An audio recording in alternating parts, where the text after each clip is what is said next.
Hello friends, welcome back to my channel. मैं पिंकी आ गई हूँ आपके सामने ज्योतिष से जुड़े हुए उपाय और उनकी जानकारी लेकर। आज मैं आपको बताऊंगी षटतिला एकादशी कब प्रारंभ हो रही है और इस एकादशी का महत्व क्या है, इसे षटतिला क्यों कहा जाता है और षटतिला एकादशी के कुछ विशेष उपायों के बारे में भी बताऊंगी, जिसे करने से आपके जीवन की बहुत सी समस्याओं का समाधान हो जाएगा। तो आइए जान लेते हैं। जानने से पहले मेरी वीडियो को लाइक, शेयर और चैनल को सब्सक्राइब कर दें और बेल नोटिफिकेशन दबाना बिल्कुल ना भूलें, जिससे आने वाली वीडियोस का आपको पहले से पता चल सके। एकादशी तिथि प्रारंभ हो रही है 5 फरवरी को शाम में 5:24 पर और समाप्त हो रही है 6 फरवरी को संध्या के समय 4:07 पर।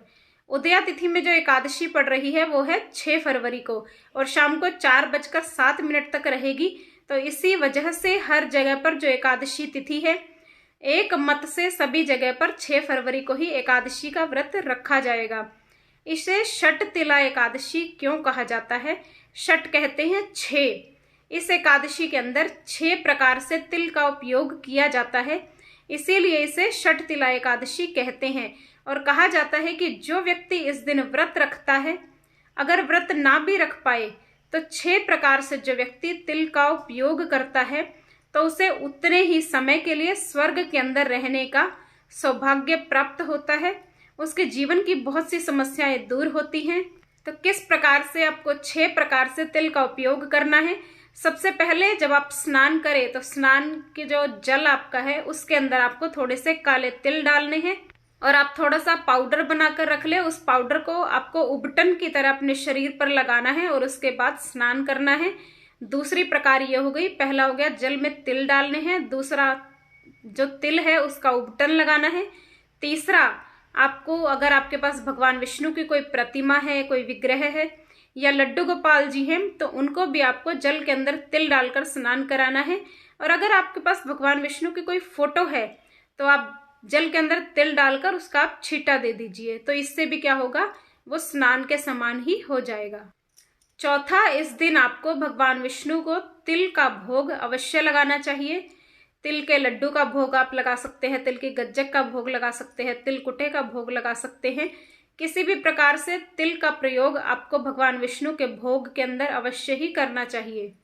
पांचवा, आपको स्वयं भी अगर आपने व्रत रखा है तो भी तिल का प्रयोग आप कर सकते हैं। खाने के अंदर आपको व्हाइट तिल का प्रयोग करना है और जो आप स्नान इत्यादि कर रहे हैं उसमें आपको काले तिल का प्रयोग करना है।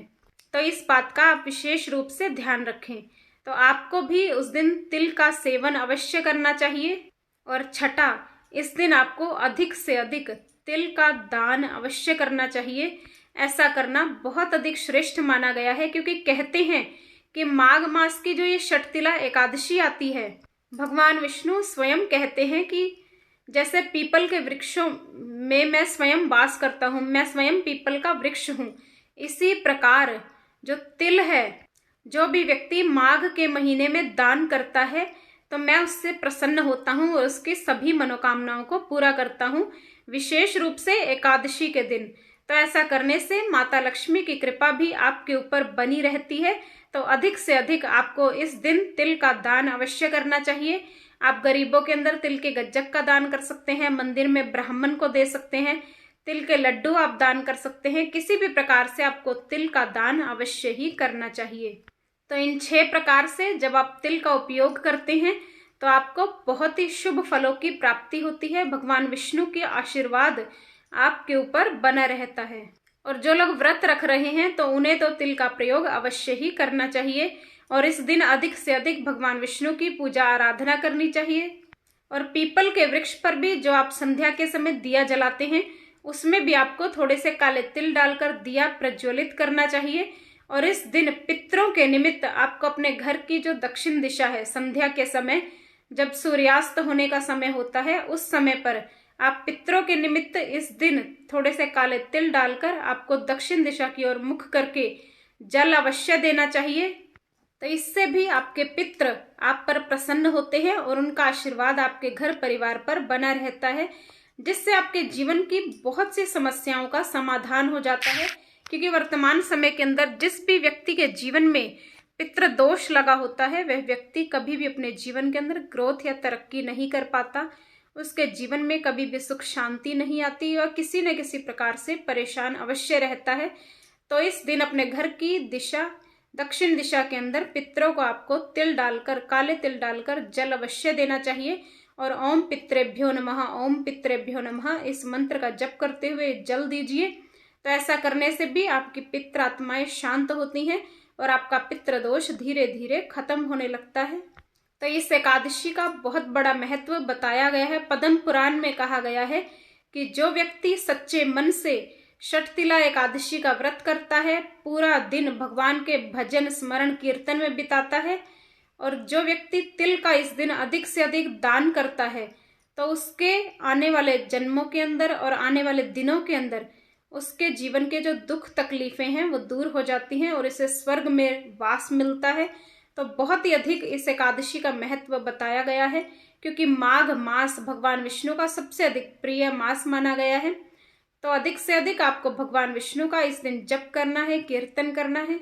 और एक बहुत ही अचूक उपाय, अगर आपके घर में कलह कलेश बहुत अधिक रहता है, आपके घर से बीमारी जाती नहीं है, पैसों का नुकसान आपके घर में बहुत ज्यादा हो रहा है, किसी ना किसी परेशानी में आप फंसे ही रहते हैं, तो इस दिन आपको यानी 6 फरवरी को संध्या के समय आपको 1 मुट्ठी काले तिल लेने हैं और अपने पूरे घर परिवार के ऊपर से आपको उन तिलों को वारना है और अपने ऊपर से भी आपको तिल वार लें।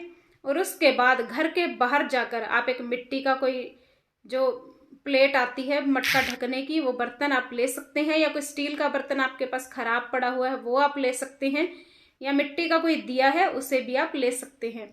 उस पर आप 2 कपूर की टिक्की रखिए और जो तिल आपने वारे हुए हैं, आप इमेजिन करिए कि आपके घर की सारी परेशानियां उन तिलों के अंदर जा रही है, चली गई है। ऐसा करते हुए वो तिल आप बाहर ले जाएं और कपूर की टिक्की जिस बर्तन में आपने रखी है उसके ऊपर वो तिल डालकर जला दें। ऐसा करने से आपके घर की सारी नकारात्मक ऊर्जा बाहर चली जाएगी और हर प्रकार से आपके घर में सुख शांति का वातावरण बनेगा। अगर आप कर सकें तो लगातार 7 दिन तक, एकादशी से शुरू करके लगातार 7 दिन तक इस उपाय को करिए। आपको स्वयं ही बहुत ही हल्कापन महसूस होगा और आपके घर में सुख शांति और समृद्धि आएगी। तो इन उपायों को करिए और अपने जीवन को सुखी समृद्ध और खुशहाल बनाइए। ऐसी मंगल भावना के साथ जय गुरुदेव।